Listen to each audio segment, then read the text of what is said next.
し波を揃えてゆこうお互いを信じ合う五輪の仲間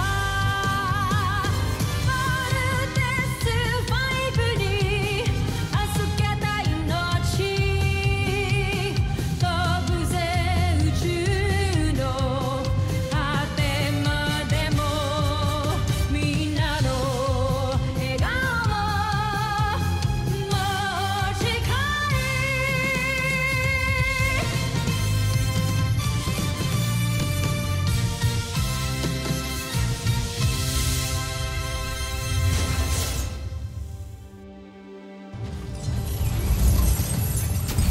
Ang nakaraan sa Voltes 5 Legacy. Tatlo kayo, anak. Paano kung natalo kayo? Eh, di tatlo din kayong sabay-sabay na mawawala sa akin. Huwag niyo nga hayaang may mangyaring masama sa inyo. Alert! Our biosigns are heading to critical, guys! We have to get out of here! May isang aircraft na lumilipad papunta sa dispatcher. Akala ko you said wala na tayong mga pilots. Then who's flying that? I'm so sorry, Richard. I have to do this for my sons. Hindi ko sila pwede pabayaan. Natatalo na ni Vice Thunder! Si Voltes 5! I'm afraid to tell you, pero mama nyo nagpapalipat ng fighter jet na yan. No! Let my sons go! What are you attempting, Marianne? Marianne, abort! Abort! Anak, mahal na mahal ko kayo. Mama!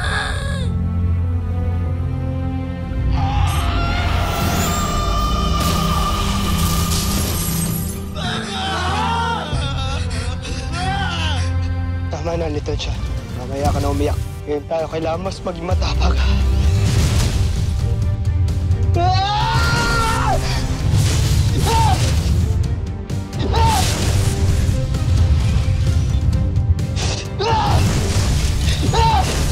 Iganti na natin si Mama. Big Bird, raise your sword.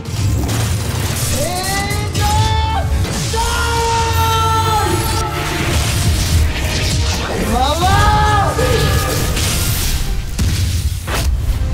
Hayaan natin sila umiyak.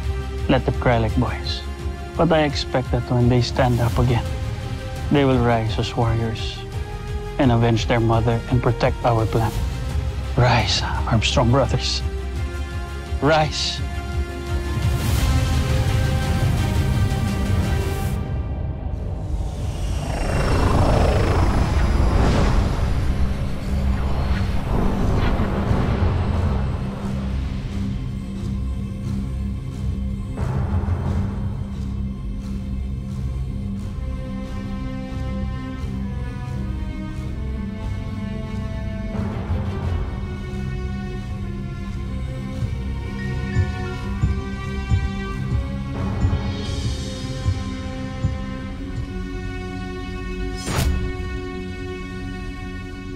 Sa pangalawang pagkakataon, muli ninyo akong binigo!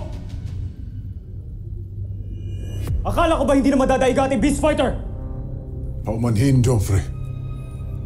Kamali ako ng ikala. Patawarin niyo kami. Bigyan niyo pa kami ng isa pang pagkakataon, kamahalan. Huwag na kayo magalit sa amin. At bakit ako hindi magagalit? Ipapahiya ninyo ako sa ating emperador. At sa buong busan!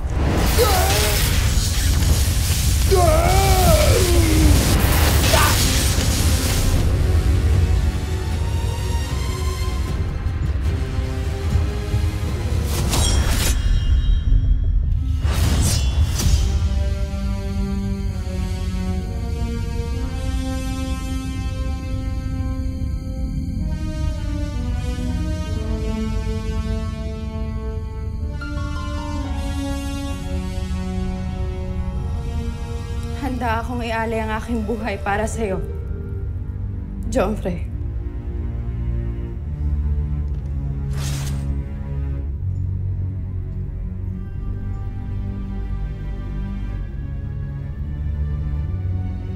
Tatandaan ko yung sinabi, Xander.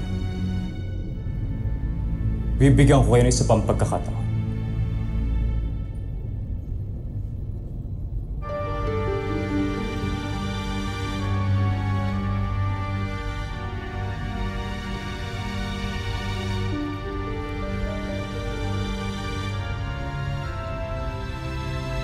Pabayaan niyo akong bumawi sa inyo, Joffrey.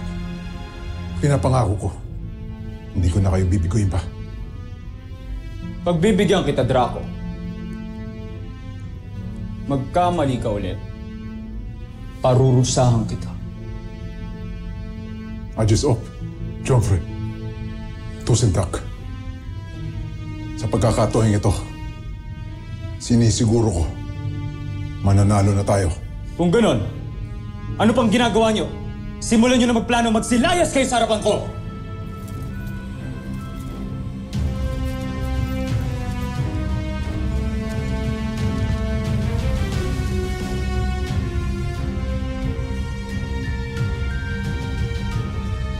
Hindi na ako pwedeng matalo at mabigo. Hindi ako pwedeng matulad sa aking ama. Nakahihiya ng tinulad sa buong pusa. Kailangan ko nang sakupin ang planetang ito sa lalong madaling panahon.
Mga anak, mag-iingat kayo, ha? Be good. Be brave. Be Safe. Yes, ma'am. Tutuloy natin ang misyon. Kuya, ano ba? Hindi mo na ba mahal si Mama? What a stupid question, Little John. Alam niyo kung gaano ko kumahal si Mama. Pero Voltes team tayo, di ba? We have to fight. Nag-pledge tayo sa cause. Tuloy natin yung misyon hanggang di natin nawawasak yung Beast Fighter. Roger? I said Roger! Roger! Tuloy ang misyon. Sana lang hindi mo pagsisihan to, ah.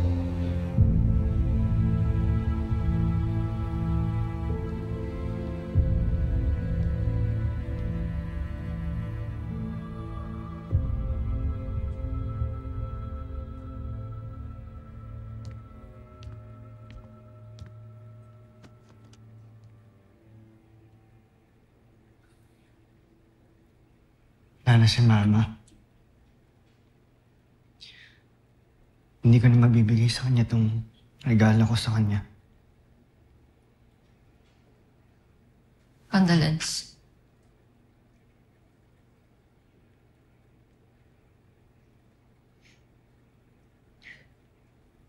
Alam mo ako yung sinisisi nila, Big Bird.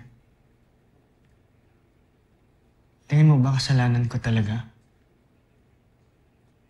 Mali ba yung desisyon ko na hindi bumalik dito sa camp? Kaya namatay si Mama?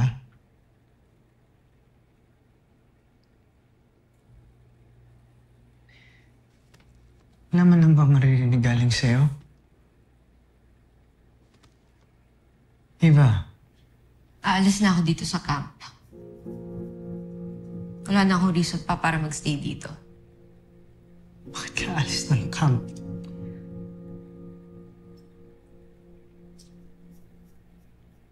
Hindi pa talaga? Nanamatayan ako, ngayon ka pa aalis. Ba't di ka magpa-comfort kay Jamie? Total, may gusto ko naman pala sa kanya, di ba?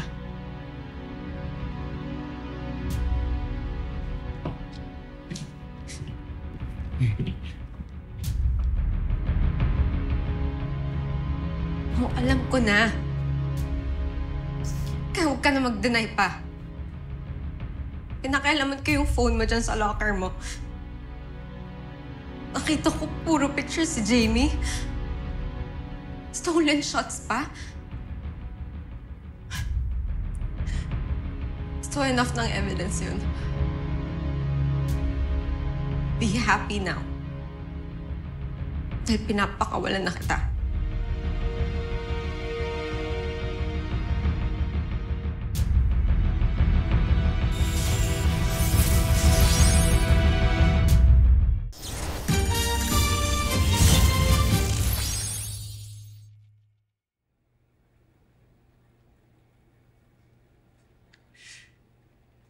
Yes. Aminin ko may gusto ko kay Jamie. Pero hanggang doon lang yun. I'm not going to act on it. Hindi kita lulukuhin. Okay? Tingin mo ba uunahin ko pa yun kaysa sa nanay ko? Ava, I just lost my mother. Yung mga kapatid ko galit sa akin. Yes, kung gusto mo umalis, hindi kita pipigilan, pero wag naman sana ngayon. Kailangan kita eh.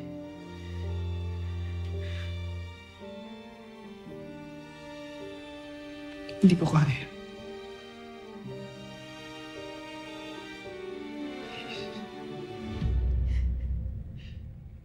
Ava.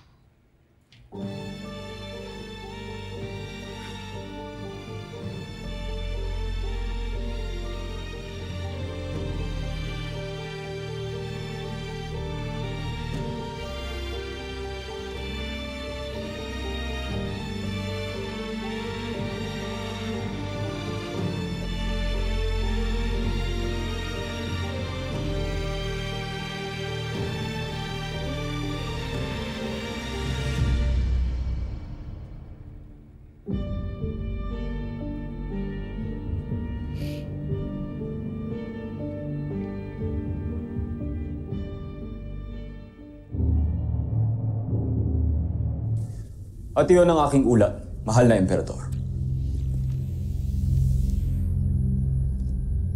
Nabigo ka na naman, Zardos. Tila yata nagkamali ako na ikaw ang pinadala ko sa Terra Air 2. Patawad, Joffrey. Gaya ka rin pala ng iyong ama. Wala ka rin magagawang maganda para sa Busan. Huwag mo kong ihalin tulad sa isang traitor. Hindi ko siya pinaslang para may halin tulad sa kanya. Joffrey. Kung gayon, patunayan mo ang iyong sarili. Hanggat hindi mo nasasakop ang Terra Air 2, kasing baba ng iyong ama ang magiging tingin ko sa'yo. Naiintindihan mo ba, Zardos?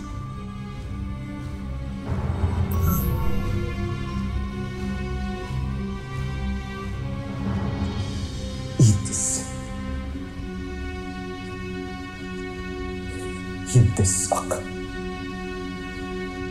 Bakit lagi na lang ako inahalin tulad kay Hrothgar?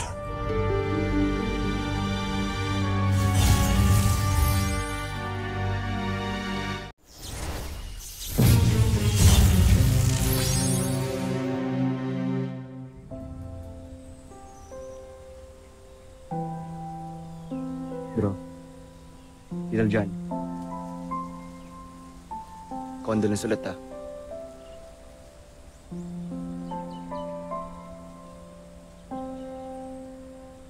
Condolence, guys.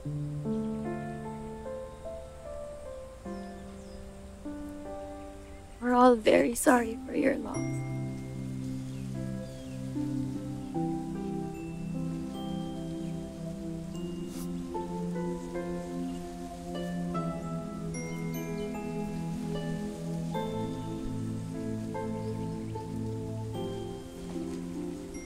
Salamat.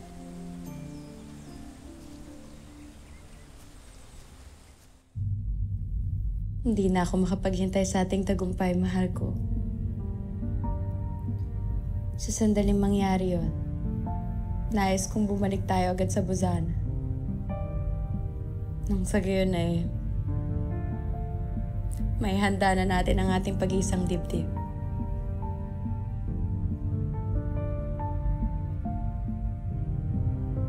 Nais ko lang malaman mo na inialay ko ang buong buhay ko at buong puso para sa Busan.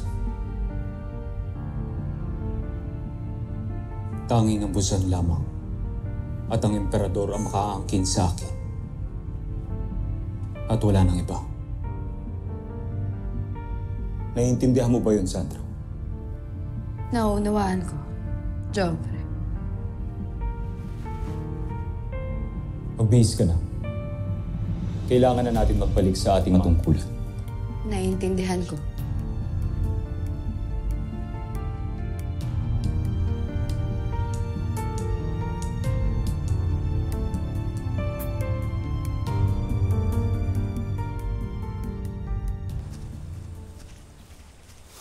Sige, umalis kayo. Total fake naman yung puntod ng nanay nyo. Nananadya ka ba talaga? Gago ka talaga eh, no? Oy! Ano meron dito? Kuya, siya ang may kasalanan. May sinabi siyang di maganda tungkol sa mama natin. Pagsalitaan mo na kami ng masama, wag lang yung mama namin, ha? Wala akong sinasabing masama. Kayo lang talaga yung sensitive sa pagkamatay ng nanay nyo. Sobra ka na, ha? Oy! Bigmart!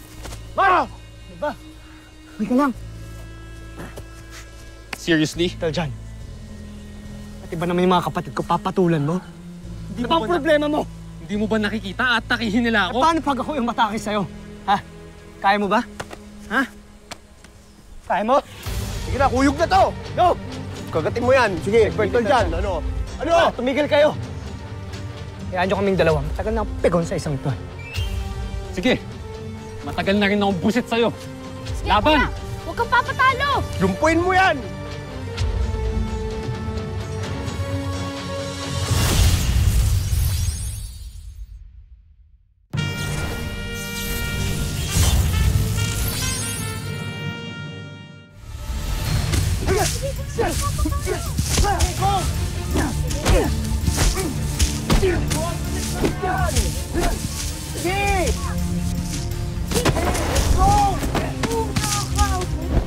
Ano ba?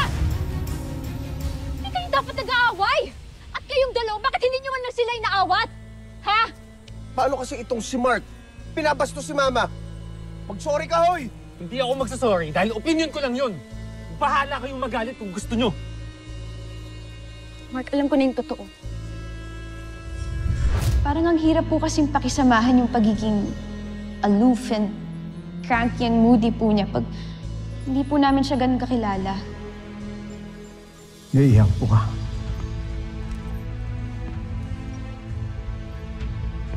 Oh yes. Sige, ikwento ko sa iyo ang nangyari sa buhay ni Mark. Kaya ka lang naman din kakaganyan kasi galit ka sa nanay mo, di ba? Dahil inabandon ka niya. Pinabayaan ka niya, di ba?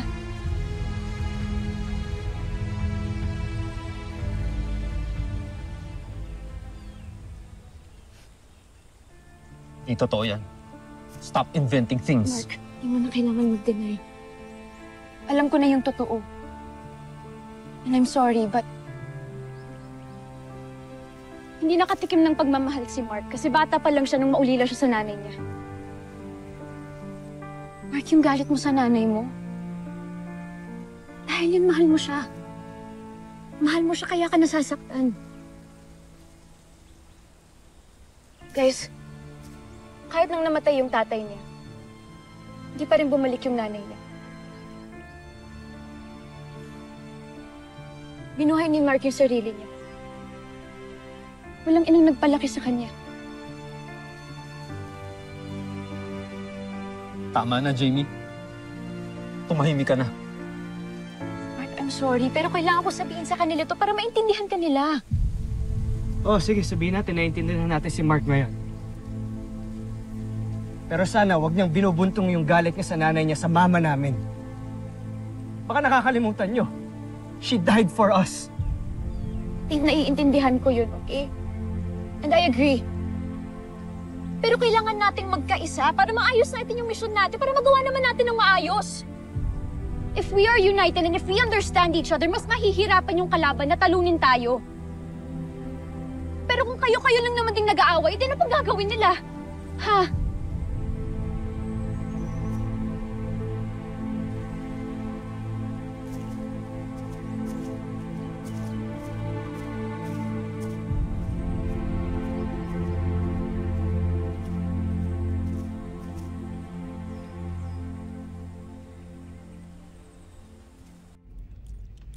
Mark, it's Jamie.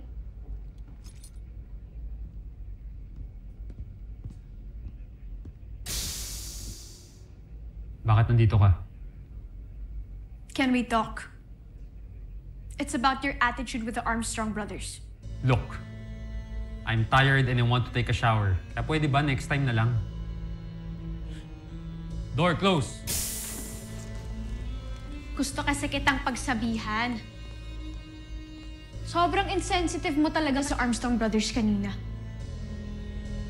Hindi aso ang namatay sa kanila, Mark. Sarili nilang ina. Kaya hindi ganun kadaling mag-mourn at mag-move on. Wala kasi akong pakialam sa mga ina-ina na yan. Mga wala silang kwenta. Kaya pwede ba, umalis ka na?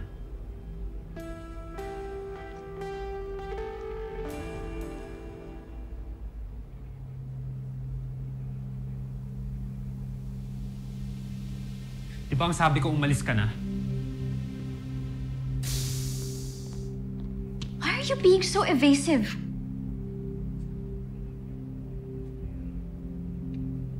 I knew it. May tinatago kang pain dyan sa dibdib mo, no? Gusto mo talaga makita tinatago ko sa dibdib ko?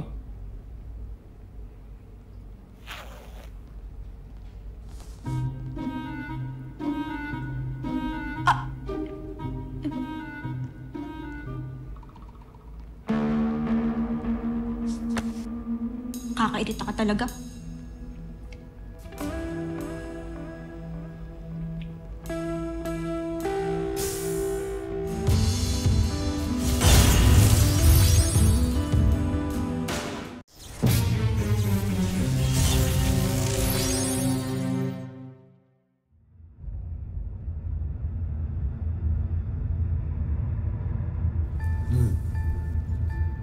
Joffrey. Sinimulan niyo na bang buuin at palakasin ang susunod nating beast fighter? Oo, Joffrey. Kasalukuyan ang pinapalakas at binubuo ni General Zul sa kanyang laboratorio ang bago nating beast fighter. Yon ay si Gardo. Upang lalo itong maging matalas at mahusay sa pakikipagdigma. General Draco, anong pinagkaiba ng beast fighter na ito sa ibang mga pinapadala natin noon? Bakit parang kampante ninyo dalawa? Pinag-aralan kong mabuti si Voltes 5. At natuklasan ko, ang pinakamalakas, premyado nitong armas, ay ang laser sword.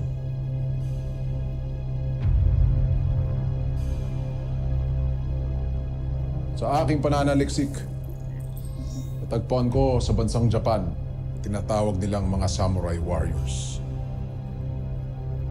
Sa mga magigiting na mandirigmang ito, binasi ko ang lakas, liksi at galing ng ating bagong beast fighter na si Gardo. Si Gardo ay biyasa sa isang pamamaraan ng samurai. Nalingid sa kaalaman ni Voltes 5, kaya mahihirapan siyang kalabanin ito.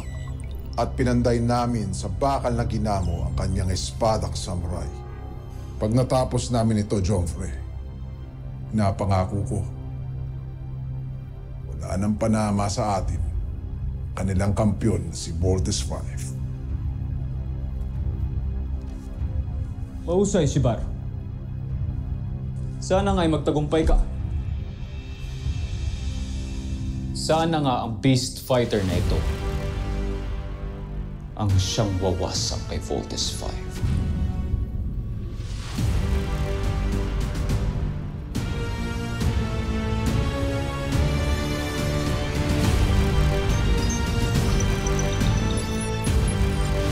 Susunod sa Voltes 5 Legacy. Oo lang, hanggang ngayon, di ko nga alam ba't kami iniwan ng nanay ko. Gusto mo bang maalam ko ang nanay mo? What if iniwan niya kami para sa iba? What if may iba na siyang pamilya? Anak, yung mas mahal niya kaysa sa akin. At least, alam mo, Kaya sa hula ka ng hula. Umalis mo ng camp si Big Bird, Dr. Smith. Mabas Big Bird sa main gate, papuntang mainland. Hayaan niyo siya. Guys, been through a lot. Kailangan din makahinga ni Big Bird. Oy! Sabi ng lutong sige! Loko! Kaibigan kita. Kababata pa kita. Bagay. Pero ikaw, friend ba yung tingin mo sa akin? Sorry, what? Kamusta ang iyong beast fighter? Malapit ko na siyang ipakilala sa inyo. Hindi na ako makapaghintay pa. Nais kong ako mismo magpapatay sa kanila.